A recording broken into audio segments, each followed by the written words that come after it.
My name is Joe Compton. I am an independent author and filmmaker and the executive producer here at Go Indie Now. I may know a lot of things, but that's because I never stop learning. I figured I wasn't alone in that. So I asked my friends and colleagues if they wouldn't mind giving us an hour of their time to each teach us something new. So, welcome to Indie Teachables 101, brought to you by the Speculative Fiction Academy.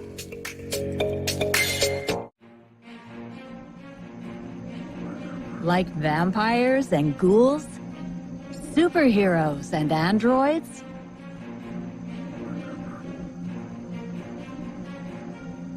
Want to learn how to write them? The Speculative Fiction Academy is perfect for you. With 5 curriculum tracks and 3 ways to learn, you'll go beyond the fundamentals to hone your craft. Visit speculativeffictionacademy.com to learn more. Tonight we welcome multi-genre author Jim Nettles. Jim runs Author Essentials, which is a collaborative site for anyone in the publishing industry wanting to learn more about the business, tools, and productivity side of being an author. He also runs Con-Tinual Convention, which is the convention that never ends, and it is basically a video version and extension of Author Essentials. He's also written a book called Business Essential for Writers, which is a comprehensive guide on how to manage the business of being an author. And if you haven't guessed it by now, Jim is here to help teach us the fundamentals of marketing. Marketing is one of those many challenging and tedious adventures a lot of us don't want to do. But what if there was a way to do it right and thus do it well? Jim Nettles has been doing this for a living for a long time. And as an independent author, he has applied those fundamentals to a modicum of success. So here is your instructor for the evening, the one, the only, Mr. Jim Nettles, as we explore the fundamentals of marketing. Yeah, hello everybody. Welcome to Indie Teachables. We're back with, one of my favorite humans on the planet, Mr. Jim Nettles, and we could go a lot of directions with Jim, but one of the things that we talked about is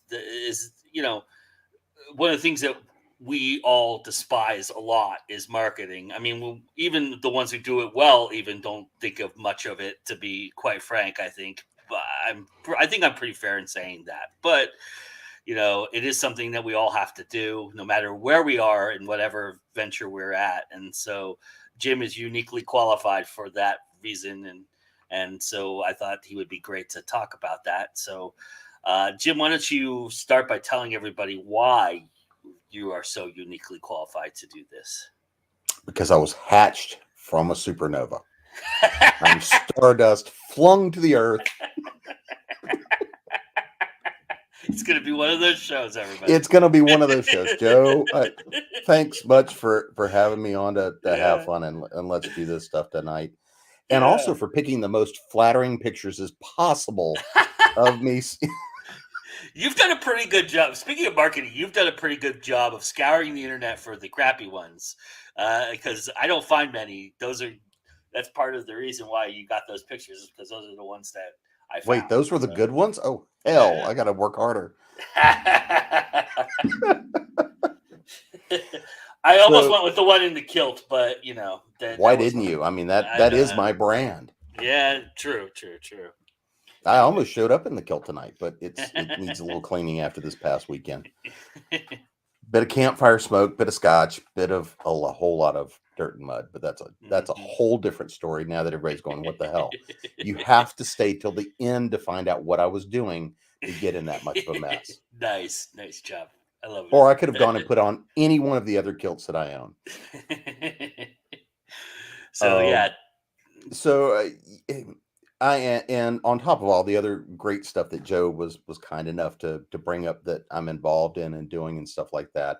Yeah, I'm also the business track director for the Speculative Fiction Academy. Mm-hmm. A lot of the stuff that I do are the things that I usually teach. Author Essentials originally founded as a workshops company and an education company. We do some services and stuff, but primarily we're here as an education company.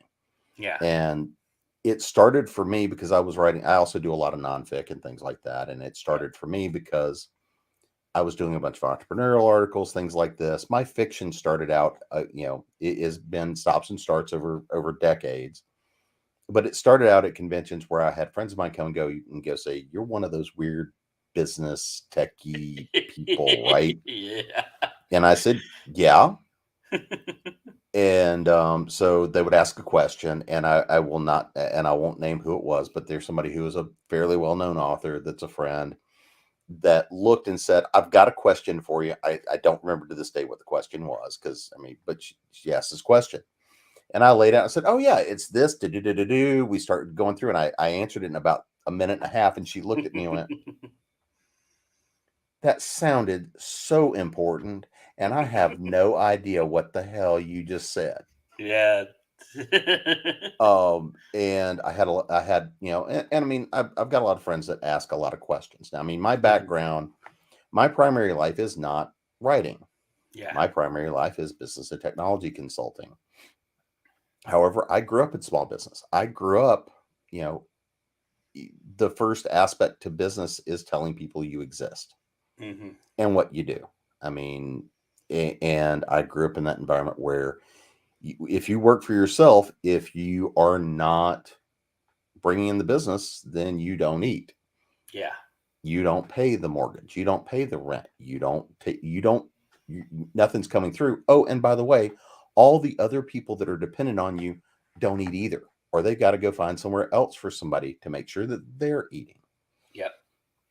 And having grown up in that environment, and all the different strange things that I've done, as I've grown up and gone through my career and everything else, writing for me is one of those things that helps keep my insanity, and is one of those things that has made some money for me over the years in a lot of different ways, in a lot of different spots. I think one of the things that I'd start with is talking about what's marketing. What the fundamental, what is sales and marketing? Well, number one, I always say that it's backwards. It really should be marketing and sales. Because if I'm walking over, to sell you the Brooklyn Bridge, you at least ought to know what sides of the river it crosses. But realistically, when we look at things and we're talking about the idea of marketing, because marketing is the important part. If you do your marketing right, then sales is a whole hell of a lot easier. And we'll talk about that too. But marketing, I mean, for authors, for creators, for storytellers, we ought to look at marketing a very different way, because marketing is nothing more than storytelling. I mean, when we look at things in life, marketing is literally the act of walking in and saying, "Hi, this is who I am. This is what I do. This is why I do it. And will this present any benefit to you? Will you like it? Will you enjoy it? Will you learn from it? Will it provide you a necessary escape? What will it do potentially for you?" And a lot of people look at sales and marketing as being hey, do you want to buy the clear coat on the car? It's the act of marketing is informative, it's educational, and it's entertaining. The act of sales is leading somebody to the decision of making a buying decision, of going and saying, is this something that'll benefit me? Is this something that will, I'll be educated by it? Will I be entertained by it? I mean, let's talk about it from a fiction perspective. Are there any stories out there that really are important for us as a culture? Are there any stories out there that provide escape, entertainment, or have maybe influenced culture just a little bit? I don't know. Earlier tonight we were watching an episode of Picard from this little tiny franchise that nobody's ever heard of. Star Trek. Yeah, that one. Wow. Yeah, I've never heard of that one. It's a fun little series. It's been around for at least a year or two. I mean, you really ought to go check it out. All right. But that's what we're doing here. I mean, so if I am a creator, if I am an author, unless I am doing work for somebody else, I work for myself. I'm a freelancer. I am a creator. I am a business owner. So if I don't tell people my business exists, whether I am a bagel shop on the corner, whether I am an artist that creates paintings and artwork, whether I am an author creating magnificent works of fiction and literature, or the stuff that I create, there's a reason that there's probably about 150 gnomes hidden behind me, because the story I've written that sold the most over the years internationally, which just astounds me, is my little smart ass book about gnomes. It's a murder mystery where somebody's killing gnomes and turning them into garden statues. It started as entirely as a lark, and that's the one that sells all the time, and it's the one that brings everybody else to me. It's also the reason I get sent gnomes from all over the world. Yeah. You want to talk about marketing? I grabbed onto something that was, hey, this will be fun. And it's the thing that has been way better and way more productive than I would have ever thought. And there's 2 more gnome stories coming. I just haven't finished editing yet, but they're coming. I promise. Eventually, one of these days. But really, if we look at marketing as I'm telling a story, and if I'm a writer and a storyteller, who doesn't like to talk about themselves? I mean, that's really what we're talking about here, is talking. Well, yeah, the ones in my backyard too. But yeah, I love to hear them, Pam. Hit me up. I'd love to hear them. But really, this is what we're talking about with marketing. I'm telling a story. And if I tell the right story that's entertaining, then people will tell other people and tell other people and tell other people. But that's really the foundation of every business, is marketing. We don't like to look at it that way. We don't like to think about it that way. We like to go and say, I am the best damn writer on the planet. Every single word. If only somebody would read it and see it, right? That's right. That's the whole thing.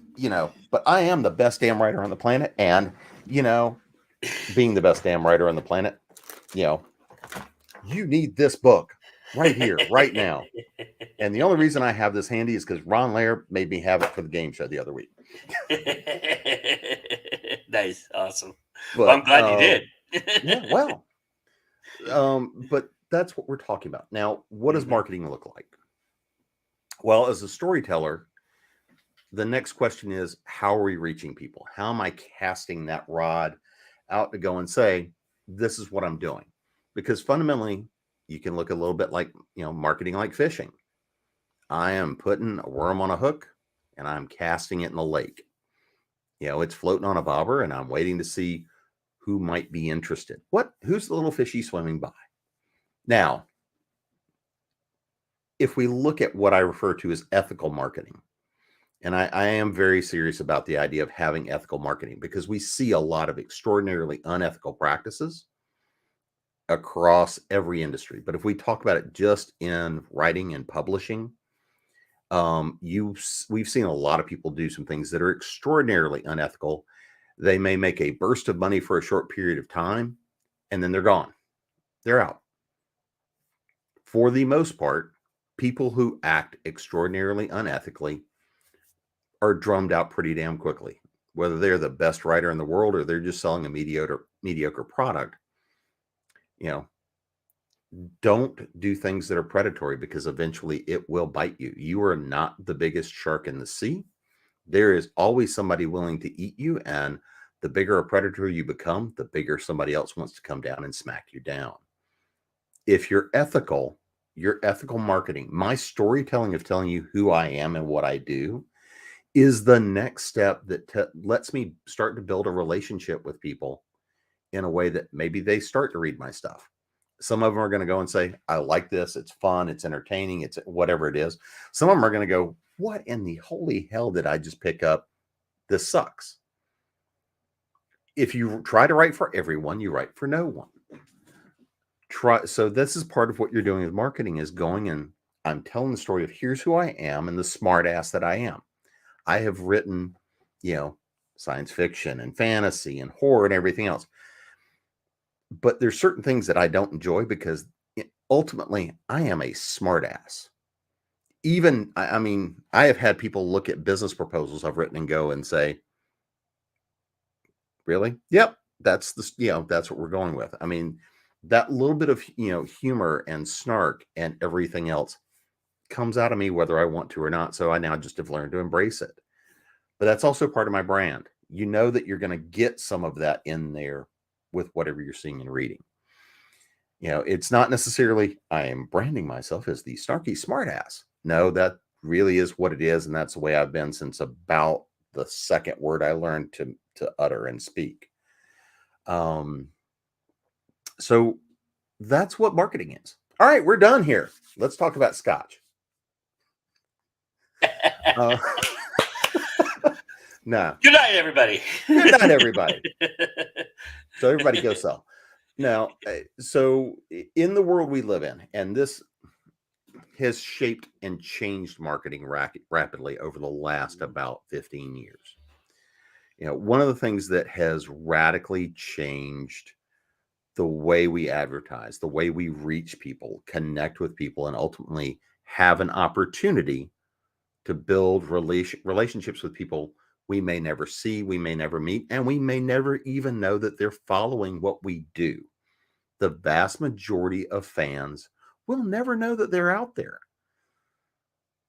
Writers love to hear from fans because we like to be told we don't suck. Generally, the people that we hear from go and say, you suck.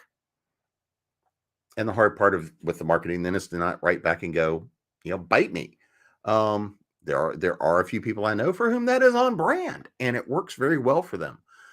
But for most people, being an ass does not help you. But we love to hear from fans. We love to hear from people go and say, I picked something up.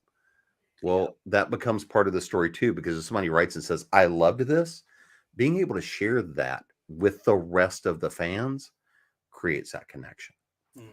So how do I start building that marketing engine? If I've never written a thing, I've never published a thing, but I've got my first book coming up. How do I start building that foundation? Well, marketing falls into one of three categories. So the first thing that we see, and this is one of those things that has radically changed over about the last 15 years, is paid media. If you're not running ads, you're not running a business. If you're not doing things that are going to get you in front of people, we see certain platforms right now. One of the more ardent platforms for this is TikTok. If you hit the right spot on the algorithm and you grab the right hook, the algorithm rewards you because they're still trying to build the platform and build the users, which means they're much more intent about sharing content and creating good content than they are running ads. But you see that the ads themselves that they accept have to be creative.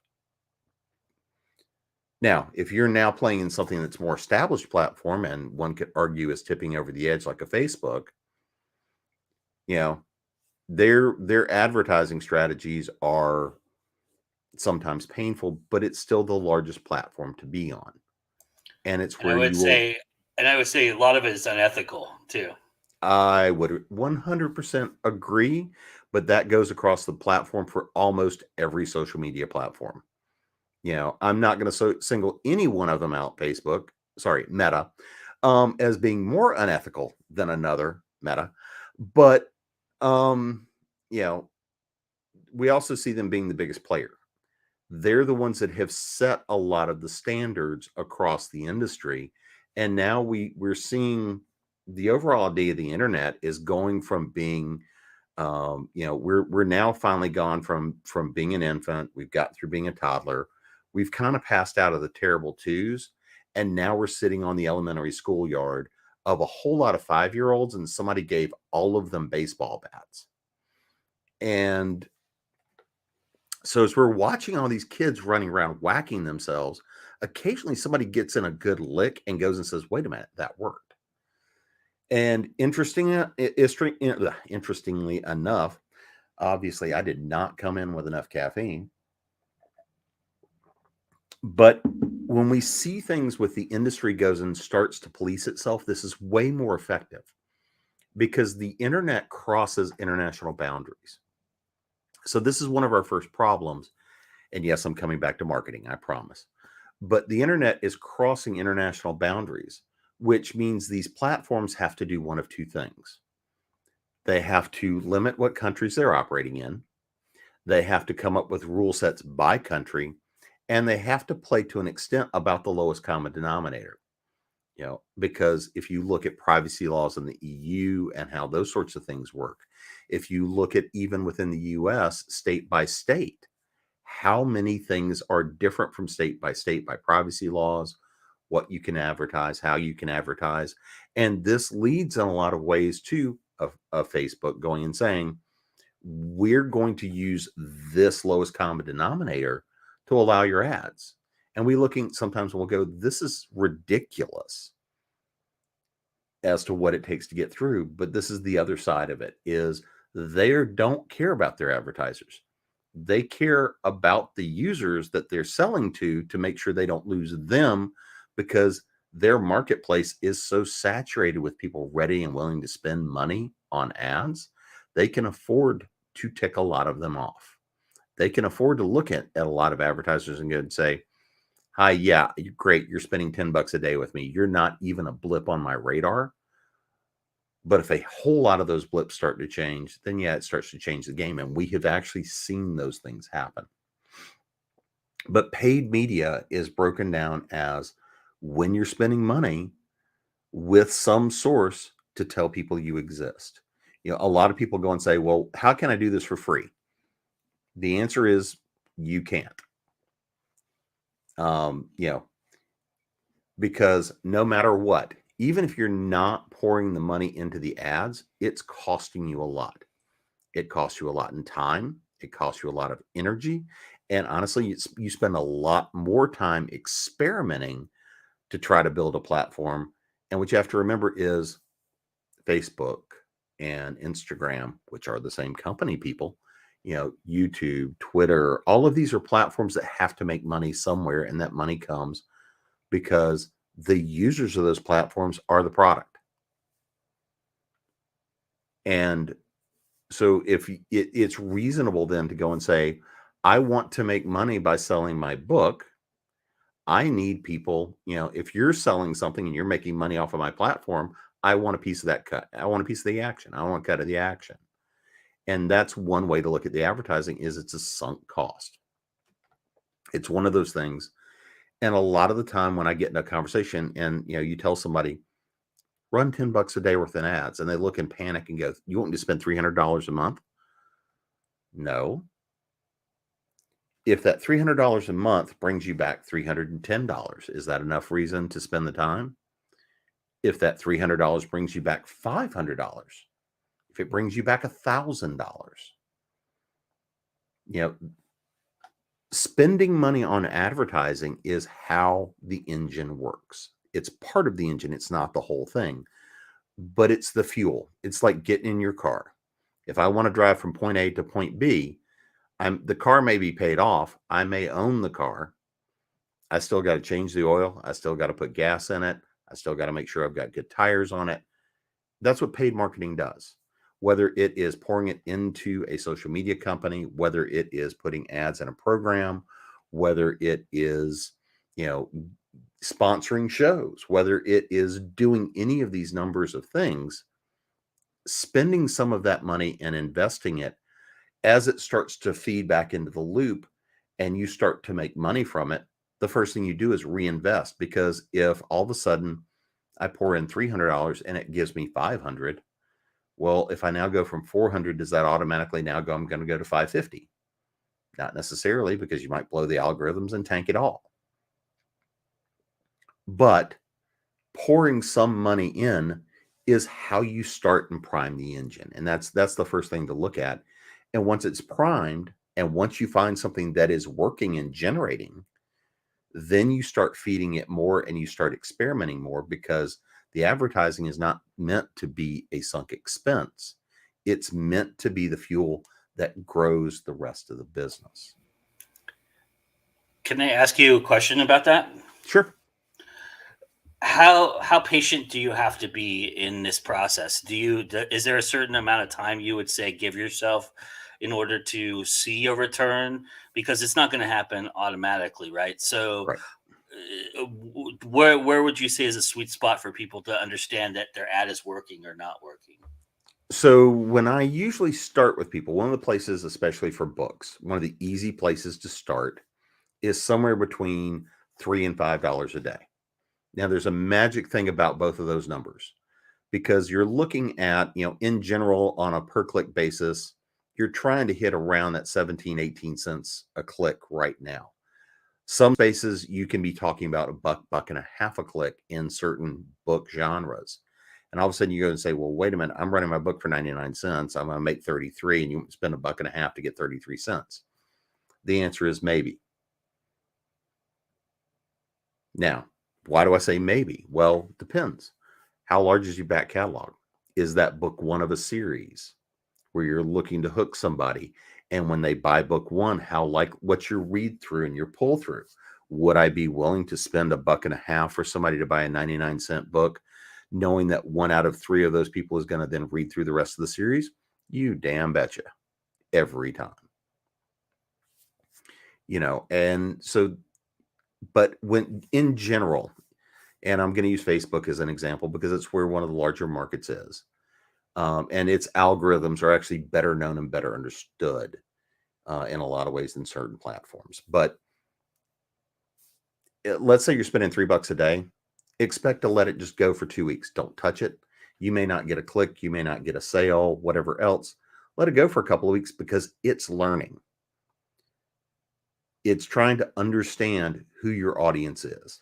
Now, one of the things I'm going to say as well is, do not expect just to jump in and spend 5 minutes on an ad and you're done. You can do that and you're going to blow all the money without any return.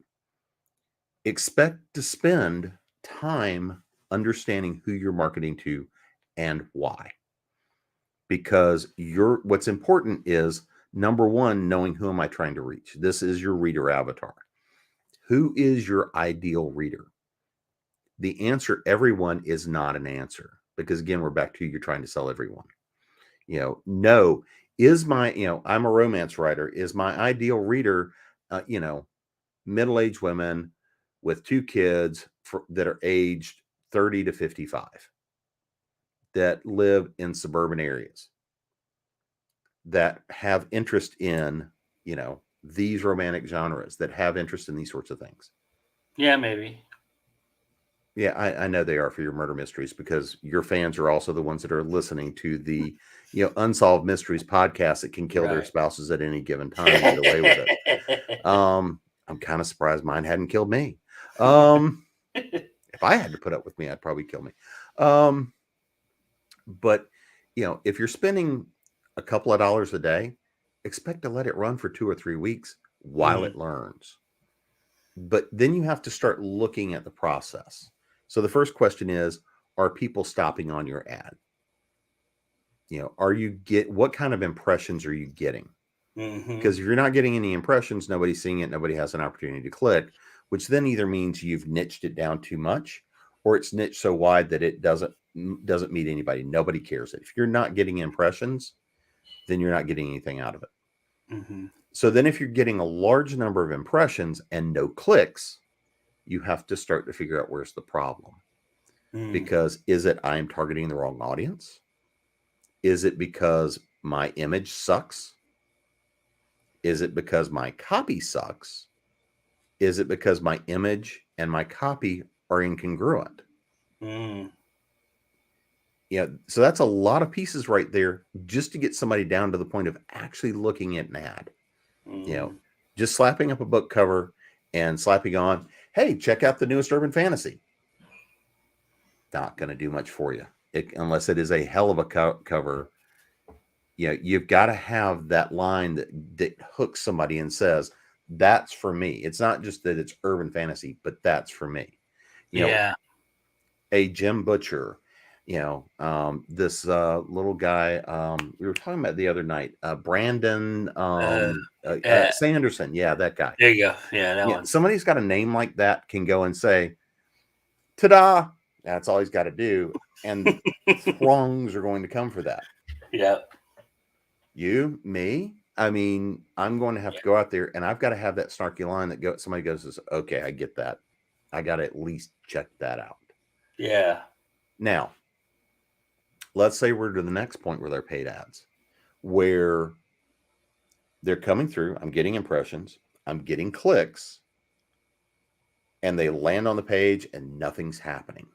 Whatever it is I've asked them to do with my call to action, and we'll talk about different calls to action in a minute. But when they get to the call to action, they're not doing anything. Well, that means when they got to my landing page, whether that was they came to my website, whether that was they went to Amazon, whatever they saw did not tie to the marketing, and they left. Could it be, because I do this a lot, so as a consumer, I'll bookmark it because I'm not ready to buy it just yet, and things like that. Could you also? Is there a way to factor that in for yourself? Do you give yourself okay, 1% who are going to the website but not engaging in the true call to action? Maybe I should just factor in 1% that might be down the road. You can factor some of that in. I mean, because here's the other hard part about marketing. Unless you're getting a lot of data, which means you're spending a fair amount of money and you're doing a lot of statistical work. And even if you are doing that, once you go off of whoever their source platform is, you're trying to put together trend data. You can't say from point A to point Z. Now, if they're going to your website, you actually can get pretty close. But if you're sending them to Amazon or you're sending to an indie bookstore or something like this, what you want to see is that I've run these ads and my baseline of sales was, let's say, was a book a day. Well, when I started running these ads, now I'm selling 2.5 books a day. Or now maybe I went from 1 book a day to 10 books a day or 30 books a day. And my page reads, because I'm in KU, went up from, 10 pages a day to, 500 pages a day. There's a lot of those things that you can look at and you can say, I can tie a trend between I paid this money and this event happened. So you're comparing trends, but you're not going to be able to go and say, this 38-cent transaction right here ties all the way down to this 42 pages that were read today. Yeah. And this is one of those things that becomes frustrating. And the reason that a lot of people go and say, I have no idea what's working or not, and they just walk away and they throw their hands in the air. This is the reason that, and one of the things that happens is a lot of the time people, we can do experiments. Here's one of the big challenges, and I've done a lot of this with friends and whatnot, but it's very time consuming. And if you're only running a couple of bucks a day, cost effectively, that's not something that you can afford to pay somebody to manage. Right. Or do that research in that time and everything else. So you've got to spend the time and the expectation. And I mean, there is an old line I'm going to go ahead and throw out there. The old line says, half my marketing is going to waste. I just don't know which half. Yeah. Well, I look, again, this is one of those things I look at differently. None of it's going to waste. Yeah. I mean, you could look at your website engagement. Maybe they're clicking on your newsletter and that helps you. And, I mean, sales don't always equate success, right? In terms of your marketing plan, Because people could also buy your book and go and say, this is not for me, this sucks. Amazon ads are a little different. Generally, what I see with Amazon ads is that they're much more effective with warm traffic. In other words, people already have some idea of who you are. Maybe they've bought something in the past. And then you go and say, oh, yeah, I remember them. I like their stuff. I'm going to go read it. Amazon ads tend to work better with warm traffic. Now, one of the other nice things is that Amazon, if you're getting sales, like to reward you by getting you in front of more people. And this is one of those things where running the ads and running the dollars can give you a much longer return, even if it's not an immediate upfront of me going and saying. So Amazon ads can be very productive, but you have to be very patient. And you may have to run an ad on Facebook to have that ad on Amazon finish creating that buying decision. So you were mentioning you wanted to talk about the calls to action. What are some of the calls to action that we should familiarize ourselves with? So let's talk about the other two forms of marketing. Sure. Because paid is where it starts and it's what feeds the engine. But I would argue it's not the most important in the long term. Then we have something known as earned media. Earned media is, I'm going to Facebook. I get likes, I get clicks, I get reshares. I go to TikTok and I get followers and people are watching what I'm doing. People are watching the stuff I'm doing on Instagram. People are resharing out when I go and say, I have a new book launch, and people are sharing that out. Earned media is social proof, because one of the things that we as a culture have gone to is very much trusting social proof, even when we shouldn't, because there's a lot of ways of gaming social proof, but it's a really effective tool. Well, one of the calls to action when I run my ads might be for them to come and check out my social media presence. This is one of the things for a long while with Facebook was boost posts, come in and, spend a little money to get people to join my page. And then, of course, they pull the rug out from under you and nobody sees your page anymore because it's fundamentally there to run ads. But, you might promote coming to a group like Con-Tinual.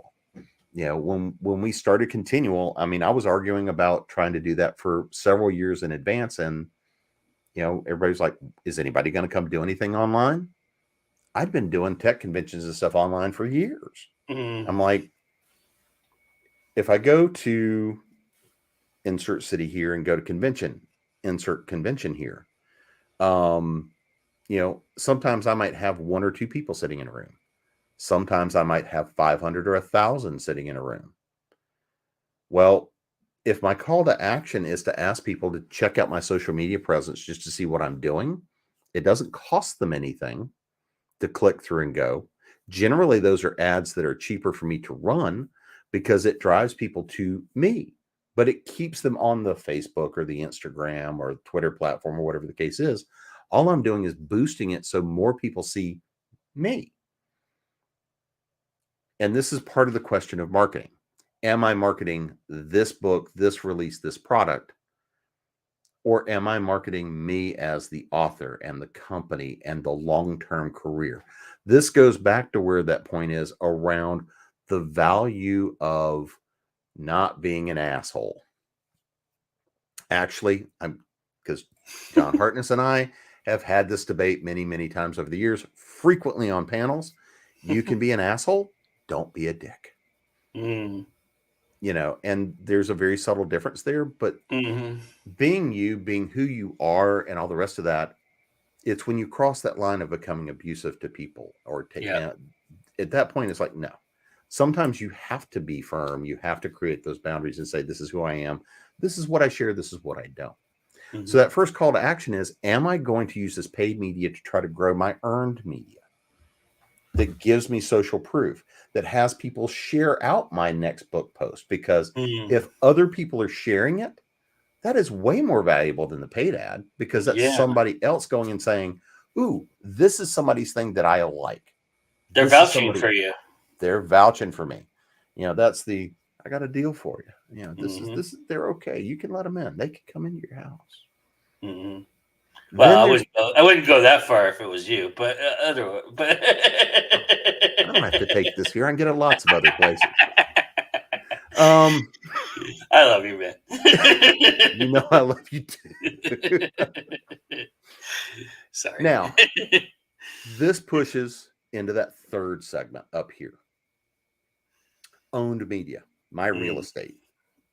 This is driving people to my website. This is driving people to my mailing list. This is driving people to those things like my YouTube channel, some of my social media stuff. Crosses that edge between what's my earned media and what's my owned media. But really owned is what do I have in general terms 100% control over, outside of controlling governance and laws and stuff like that, like certain things you can't put on your website or certain things you can't put into a newsletter and continue to use those services.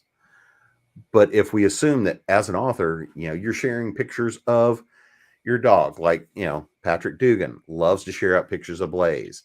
You know, people subscribe because they want to see Blaze. You know, people share pictures of their cats, their dogs, their, you know, I don't usually do the kids, but there's people that do, you know, or they, you know, like usually when I'm putting mine out, you know, it's here's conventions I'm going to be at, or maybe here's some pictures, here's some stories, here's some of the BS, here's the fun stuff that's going on.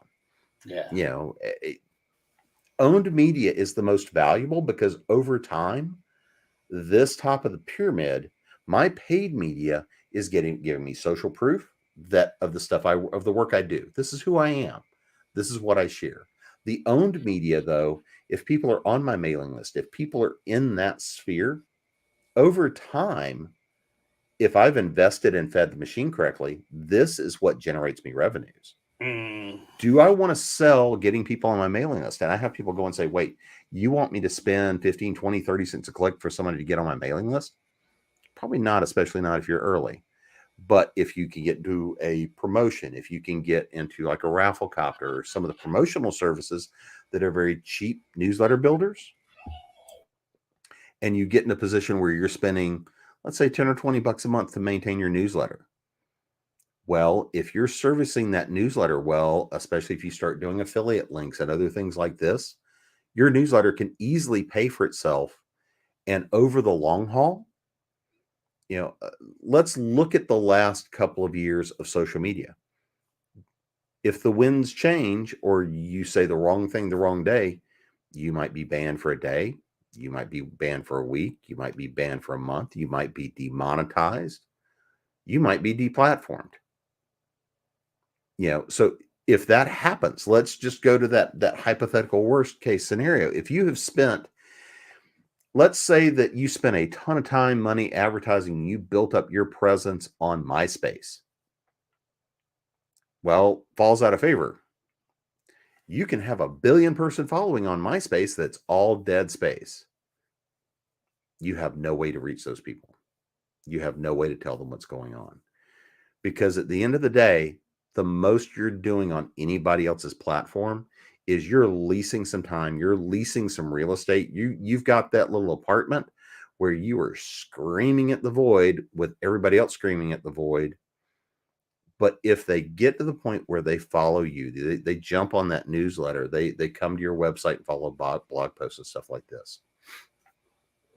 And that's where you follow the triangle. You create this loop. And as money comes in the door, you spend part of that money, you reinvest that, you know, just because you made, you know, let's say you go and you made $100 this week, you know, does that mean now you're going to go spend $100 back? You know, I'm going to go pocket the $100. Being a business owner is not like having a job. Yeah. The money that comes in the door has to go to taxes. It has to go to feeding the business. Yeah. You as the owner have to profit from it, but you come last. And the more money and the more time stuff you invest early on into the business, or the sooner you do that, the faster you get those gains in returns. And if you have one book out, you're not going to turn a profit more than likely. Yeah. But if you start building that following slowly, even before the book comes out, or before the work comes out or whatever else, as you're going along and you're sharing, if you're sharing who you are and you're doing things that create a small following, when that book comes out, maybe you do get a good little bump on the sales because of people that, as the adage goes, like, know, and trust you already. They'll want to support you because of who you are. Right. And that's the truth of most products, whether it is an author, whether it's an artist, whether it is insert your favorite beverage company. To an extent, the reason they follow it is either because they're addicted to it and can't help it, and because that brand loyalty could even go back to family traits. Am I Coke or Pepsi? I mean, a lot of brand loyalty really does go back to family histories and traits and things like that. But there's a reason that no matter how large these companies are, they continue to advertise. Yeah. If they don't advertise, if they don't have that paid media, it doesn't take long for their sales to fall off. Yeah. If they advertise in the wrong places, those sales fall off. This is marketing, is having the money come in, having it drive in that call to action. So the call to action I was mentioning, a lot of the time that call to action is, yeah, I want them to go to Amazon and see the latest book and buy it. Yeah. But some portion of that I want to feed to get into my earned media and my owned media, because the long game return are for those people that stick with me on my real estate, because those are the people that are most interested in me and my work and what I'm doing and want to support me. I mean, because things like Patreon are built on that model. Yeah. We have a question about where to exactly send them, and that's Pam wants to know, what do you think of landing pages like Linktree? Is it better to send them straight to your webpage? I am actually a big fan of things like Linktree, because those kinds of services that give a one-stop shop make life a lot easier. The big benefit of sending them to your webpage is using pop-ups and things like that that go and say, oh, by the way, join my email list. Yeah. But you can put that same link into your Linktree and stuff like that. But making it easy to say, here's how you find me, pick the social media weapon of choice that you want to use. But all of this marketing stuff, all of these different moving pieces, we haven't talked a lot tonight about branding and what does that brand mean? Because I want all of that marketing tree to be consistent with my branding message. And that's part of the complexity of it. But this is the engine. This is the mechanical piece that most people don't look at, the mechanics. And this is why the marketing fails, because they're not looking at the fact of money flows in the engine that then primes. Some of that goes to, so if I look at this back to like the engine, if I'm driving on the interstate and I got to pass this guy, when I floor the engine to get past him, that's a lot of paid media.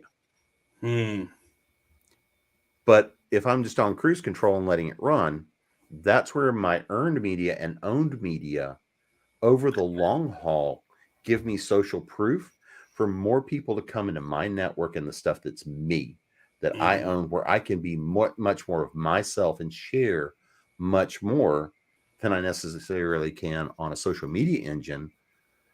Let's say, again, romance writers are really subject to this because there's so many limitations about what you can put in imagery and what you can put into copy and all these sorts of things. So it really becomes critical to bring people into that network and say, make sure you're following me. I'll tell you much more of the story over here. I'll give you some big picture, and we'll share and we'll have some fun down here and all this. But you want to really connect to me, because email is still, as much as, the question comes up every other hour, is email dead? Well, there are two things. I mean, the vast majority of communication these days is not because I go and I pick up my phone and I call up my buddy and go and say, hey, let's go grab a drink. It's, what do? I text him. Yeah. If I need him to look at something or business communication, the rest of that, it's email. Am I going to go send a letter? Hell no. But you use the car analogy. I'm curious how you think about this. I'm going to use it myself here. So when you do the speed up thing, right? you do get people to follow you, but what are they doing when they follow you? They're looking at a way to pass you, right? Mm-hmm. So whenever you speed up, the person that's following you is always 9 times out of 10 looking to pass you. They're never going to be behind you. But if you're at cruise control, the amount of people that will just sit with you because they know you're at the same speed, going the same way all the time, you'll get 3 or 4 people that will just sit with you the whole way because, Mm-hmm. and I'll do that if I see somebody that I know I don't have to hit my brake for or have to do this, because oftentimes when you're speeding up too, you're erratic. You have to hit your brake because somebody's slower than you in the front, or you can't move diagonally or whatever. So if you're going down the same straightaway the whole way and at the same speed, I'm gonna follow you all the way through so that I don't have to do all the work either, right? So Yeah, and plus the fact, drafting is a thing. If yeah. you're riding in the wake, a lot of people, and I think this is a great analogy because as authors, if we're all writing together, Mm-hmm. that means we get to consolidate a lot of time, money, Mm-hmm. and effort. At the end of it, we may be building independent platforms. We all know we need to save money for gas these days. So Yeah. But this is one of the next things because we look at being an author as very much an independent solitary business, and it really is not. Mhm. To produce the work and get it out the door, it takes a team if you want to put something out Yep. of decent quality. Editors, cover artists, all the rest of this stuff. Working with other authors, if you build tribes of people together, number one, the fact that other authors trust each other means that you've got different products to market, because no matter what, I as an author, I mean, there is no author that is going to satiate a heavy reader's continual need for feed. Yeah. I mean, this is just not physically possible. Yeah. But if you've got authors that work together and network together and share a bunch of stuff together and then bring in more friends and share stuff that they trust, that network is just like drafting. And then Hmm. you'll have the guy that plays the unethical game of, I'm going to go, let's say, person A has their brand new book release. They've never released a book in their lives, and they go spend 10,000 on marketing the first week it comes out. They're going to get some sales Hmm. just by numbers. Yeah. They're probably not going to get the money back. I mean, if you look at things like the New York Times bestseller list, USA Today bestseller list, you can go buy that spot if you really want it. Yeah. And I don't think that's something most people know, is that spot can be bought. But that's an expensive way to do business. And if I'm doing business to make money and build a long-term career, that's much more about who am I for the long haul. I mean, versus I can go drop a bunch of money, but then the expectation becomes I'm going to pour a lot more money in. And I mean, this is the other big truth. If you're making good money and you're pouring a good chunk of that back in, you'll make money in the long haul. But you've got Yeah. to build up to that, or you've got to have those resources. If you Well, don't have the resources to drop a couple of thousand a month,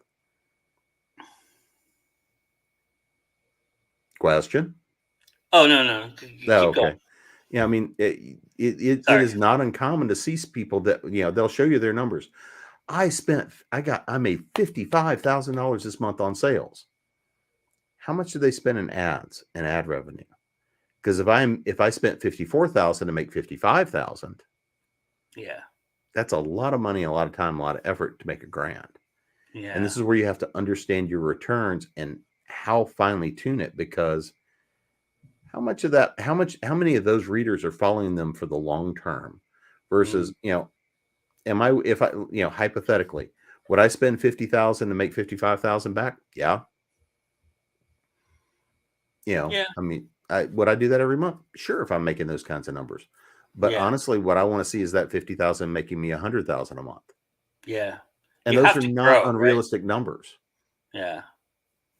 Yeah. You have to grow. You can't just be stagnant the whole way. I mean, the one thing about the best seller list too is like you mentioned, you could buy your way in there. But if you buy your way in there, did you really accomplish what? Because a lot of people have that dream of being on the New York Times Mhm. bestseller list, but putting yourself there is different than the readers putting you there, right? And Mhm. so ultimately, you kind of diminished your own dream by doing that, and then where, I mean, you almost fall down the unethical. It's like a snowball. You just go one unethical practice after another to keep that going, right? And then, I mean, that's the question of your soul at that point. But My what? I mean, yeah. Well, for those of us who have one still, but yeah, I mean, but you know what I mean. There's something more rewarding about achievement in terms of getting there the right way than doing it just to get there. And there is something I want to put in here, and I think this is one of the really critical parts. Why are you creating what you create? Yeah. I mean, because at the end of the day, the soul of every creator is about creating something and finding the people that will find the benefit and the experience from it.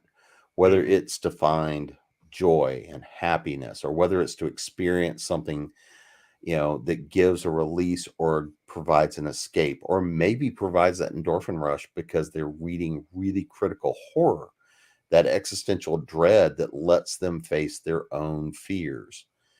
Somebody who has that clown phobia that goes to pick up it.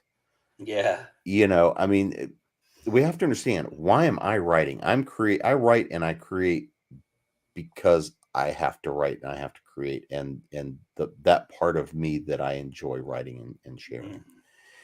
Mhm. I meet and I've talked to a lot of people that come and say, I really want to go make a bunch of money as a writer. And then I go tell them to learn copywriting and ad writing and go that way. Yeah. If your first reason for doing this is I want to make a living at it from book one, you're going to have a hard time of it more than likely. Are there people that hit straight gold on book one? Absolutely. Mhm. Are there people that will run down and buy a lottery ticket tonight and hit the multi-millions?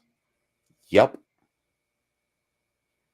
I think your odds on the lottery ticket are better. But I could be wrong. But this is marketing. Yeah. Everybody wants to create something way more scary, way more complex. Now, is it all easy? No. Is it work? Yes. But once you learn the fundamentals and once you know who your audience is, they're easy to reach and stay in touch with, because the truth of it is they want to know what's going on, but yeah, you have to tell them, Mhm. because at the end of the day, as an author, it's all about sharing. Here's who I am, because people fundamentally support the human being that creates for them. Yep. And that is the real hard truth is We're I all looking for the connection. it reading someone else's book, someone else's fiction. One of the reasons that marketing is so critical in that we be ethical and honest in our marketing is because we're telling that potential reader who we are and Yep. who they're letting into their head. Yep. I mean, we don't often think about this, but I mean, heavy duty readers, they will stalk and follow who they're reading because they want to know, who's this person that's getting in my head? Who's Yeah. this person how do they think that their Yeah. ideas could come into my head? Because one of the things that is extraordinary about fiction is the potential for giving someone a message or giving them a new way to look at things that they might not have before. And for a lot of people, that's really scary.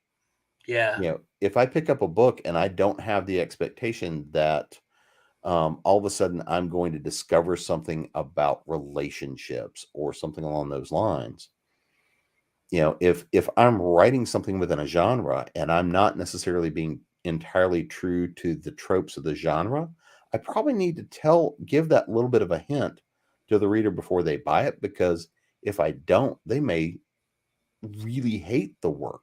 But if Yeah. I set that expectation just a little bit, that I'm subverting the tropes, that I'm going to put an idea out there for you, I'm much more likely to find the right audience than I am going to be to piss off a lot of people by not meeting their expectations. Absolutely. Well, you definitely met our expectations tonight, Jim. And I have a proposal for you, and I'll do this on the air. we should have you come back in this season. I still got some slots open, and later on down the road, and we'll talk. We'll engage in branding, because I think you have that down as well, and I think that's a critical part of this conversation that we Well, just since couldn't you're get asking me to. in public and on air, I mean, how can I possibly say no? I know, that's why I did it. Like I'd say no to you. Yeah. I just might make you wear a kilt the next time But we're I just together. want people. I want to tantalize people that yeah, we're gonna do that, because I think that is we were touching on it just a tad bit, but I think it's certainly a key element to this success, the success rate that you're going to experience by taking these fundamentals in. And So, for shameless marketing, a lot of the yeah, stuff we there you just go. covered is in this book that you can't see in the glare. There we go. Oh Put yeah, it. you're making me do that again. Yeah, The there you go. glare of all the different lights and shit that are around me and the monitor and the The yeah, link's already there for everybody, so go grab yourself a copy. It's already there, so everybody can go and get it. And yeah, why don't you market yourself a little bit and tell everybody where they can find you, and if they have more questions, what they can reach you at. sure. Well, from a shameless promotion perspective, because again, marketing is about being shameless. Yes, it is. Because again, we get to go talk about ourselves and what we're doing. And so for the shamelessness, and be shameless in your marketing. But you can find me at jamespnettles.com. You can find the fiction and nonfic. I am hoping to be moving everything over to the new site here very soon. In fact, everything is migrating over to new sites here pretty quickly. But you can find me at jamespnettles.com. If you go to authoressentials.net, you can sign up for our newsletter there, where we share, writing tips, writing prompts, stuff out of the business is coming out there. We're getting ready to overhaul kind of the style of the newsletter with the new website and some stuff. If you go to authoressentialsworkshops.com, right now up and available is the Business Essentials for Writers Workshop, which takes a lot of the topics that are in the book and expands on a lot of them and gives you a lot of like downloadables and tools. Nice. Next one that's coming as soon as the editing is done on is actually business planning for writers, Oh, nice. which is a recording from a live workshop I did a while back. Mhm. The next one coming up is intellectual property. And then I'm going to be teaching a basic contracts class as a part of Specfic Academy. We'll be recording it both for AE and the Specfic Academy. And all the Nice. workshops I'm talking about that are coming out are available on both platforms. Some of them are a little bit edited for the Specfic Academy, because sometimes I'm addressing things in nonfic or consulting, things outside of just the fiction side of things. And of course, go to the speculativefictionacademy.com. I am one of the founders for the Con-Tinual Convention, as you were kind enough to mention.